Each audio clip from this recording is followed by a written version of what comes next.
Springy floors in older homes need firm, level subfloors before you install tile or vinyl to prevent cracking and shifting. Start by locating and marking joist lines using a stud finder or tapping and listening for solid spots and gaps. Remove finished flooring down to the subfloor and inspect the joists from below if you can, looking for rot, insect damage, or excessive deflection. Any joist with rot should be replaced or sistered with a new joist of the same dimension secured with structural screws and construction adhesive.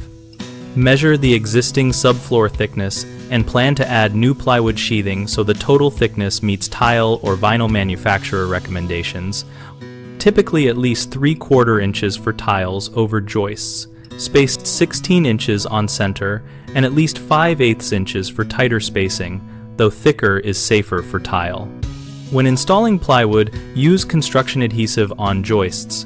Then drive 3-inch screws through the plywood into the joists every 6 to 8 inches along edges and every 12 inches in the field, countersinking slightly and staggering seams, so seams of the new layer do not align with seams below.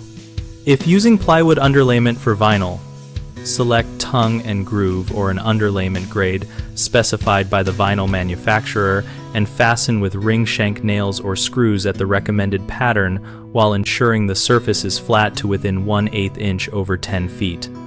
Check for deflection by walking the floor and measuring bounce. If noticeable deflection remains after adding plywood, install blocking between joists or add another layer of plywood with proper screw pattern, and consider rigid backer boards over plywood when preparing for tile, to achieve the stiffness required to avoid grout and tile failure. Common mistakes include fastening only with nails or using too few fasteners, which lets layers separate and keeps the floor springy, so always use screws with construction adhesive at the recommended spacing. Another issue is failing to address joist rot or inadequate joist spacing, which causes ongoing sag and tile cracking, so inspect joists and sister or replace damaged members and add blocking to reduce span. A third problem is installing thin underlayment that meets vinyl needs but not tile stiffness requirements. So match the subfloor build-up to the finish material and follow tile manufacturer stiffness guidelines, adding an additional layer or cement backer board when required. BigHomeProjects.com helps homeowners connect with local contractors that specialize in subfloor repair and tile preparation by letting us post project details and get responses from nearby pros.